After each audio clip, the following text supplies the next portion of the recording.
Hello friends, welcome to jksamayal. இன்றைக்கி நாம் மதுரை கோழிக்கறி குழம்பு எப்படி பண்ணலான்றதை பற்றி பார்க்கலாம். இது செய்கிறதுக்கு முன்னாடி இந்த பிளேட்டில் எடுத்து வச்சுருக்க இந்த பொருளாக நம்ம வறுத்துட்டு அரைச்சி எடுக்கணும். இதுதான் ரொம்ப முக்கியமான மசாலா. அது என்னென்னு இப்போ பார்த்துடலாம்.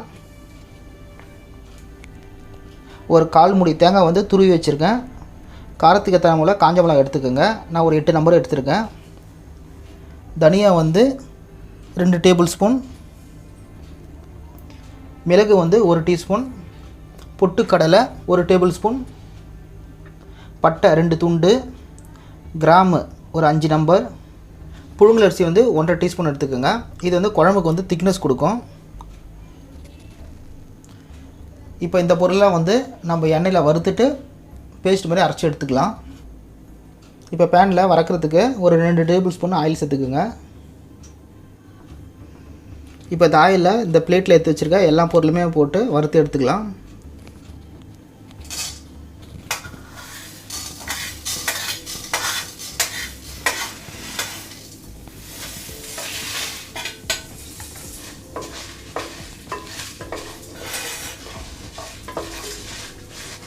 இது நல்லா வாசனை வர வரைக்கும் வறுத்து எடுத்துக்குங்க. இதுக்கப்புறம் இதில் துருவி வச்சுருக்க தேங்காய் துருவலை சேர்த்துருங்க.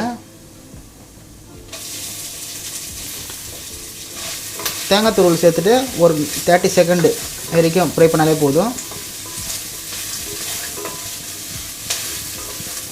இது வரைக்கும் வறுத்தது போதும். இப்போ ஸ்டவ் ஆஃப் பண்ணிவிடுங்க. இது ஆறுனதுக்கப்புறம் இதை நம்ம மிக்ஸி ஜாரில் சேர்த்து தண்ணி ஊற்றி அரைச்சி எடுத்துக்கலாம். அடுத்தது அதே பேன்லேயே இப்போ குழம்பு செய்ய ஆரம்பிச்சிடலாம். திரும்ப ஒரு 3 டேபிள் ஸ்பூன் அளவுக்கு ஆயில் சேர்த்துருங்க.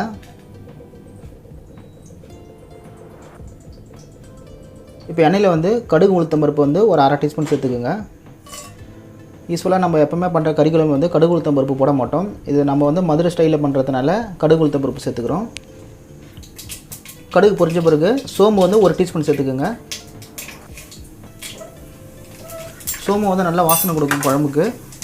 இது கூட 3 காஞ்ச மிளகாய் சேர்த்துக்குங்க. அடுத்தது 2 வெங்காயத்தை சேர்த்துக்குங்க. அது கூடவே ஒரு 3 பச்சை மிளகாய் கீரி வச்சுருக்கேன், அதையும் சேர்த்துருங்க.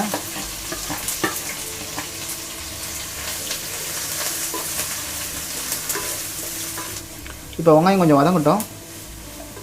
வெங்காயம் கொஞ்சம் வதங்கின பிறகு இதில் இஞ்சி பூண்டு பேஸ்ட்டு சேர்த்துக்கலாம். இது 1.5 டேபிள் ஸ்பூன்.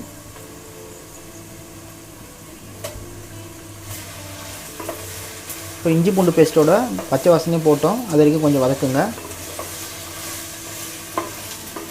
அடுத்தது இப்போ குழம்புல ஒரு 1/4 டீஸ்பூன் அளவுக்கு மஞ்சள்தூள் சேர்த்துக்கோங்க.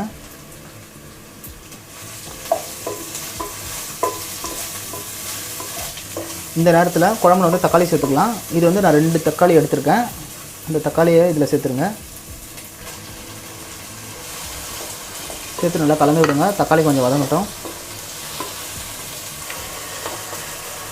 இப்போ பாருங்கள், தக்காளியும் வதங்கிடுச்சு. இப்போ நம்ம சிக்கன் சேர்க்க ஆரம்பிச்சிடலாம். இது 1/2 கிலோ சிக்கன். இப்போ சிக்கனை சேர்த்துருங்க. சிக்கனை சேர்த்துட்டு கலந்து விட்டுருங்க. இப்போ குழம்புக்கு தேவையான அளவுக்கு உப்பு சேர்த்துக்கலாம். உப்பு சேர்த்துட்டு நல்லா கலந்து விட்டுருங்க. இப்போ இந்த மசாலாவிலேயே ஒரு 10 நிமிஷம் வரைக்கும் வேகட்டும்.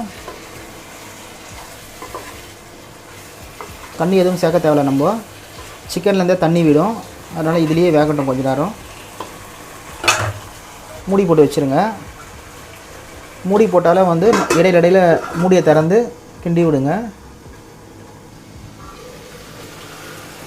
பாருங்கள், நம்ம தண்ணியே சேர்க்கல. தண்ணி சேர்க்காம தான் சிக்கனை வேக வச்சோம்.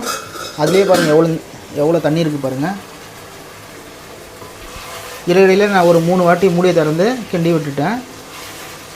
நம்ம மூடி போட்டு வச்சாலே நடுவில் ஒரு 2-3 வாட்டியாவது கிண்டி விடணும். இப்போ தான் அடி பிடிக்காமல் இருக்கும்.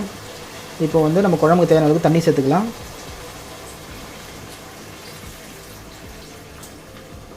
இதுலேயே 3/4 சிக்கன் வெந்துடுச்சு.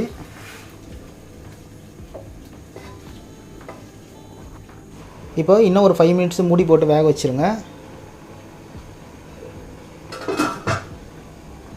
5 மினிட்ஸ் இருக்கும். அப்படியே மூடி போட்டு வச்சிடாதீங்க. நடுவில் ஒரு வாட்டி மூடி திறந்து கலரி விட்ருங்க.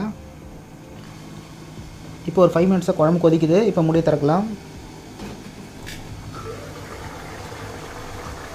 இந்த நேரத்தில் நம்ம மிக்சியில் அரைச்சி வச்சுருக்க இந்த பேஸ்ட்டை சேர்த்துடலாம்.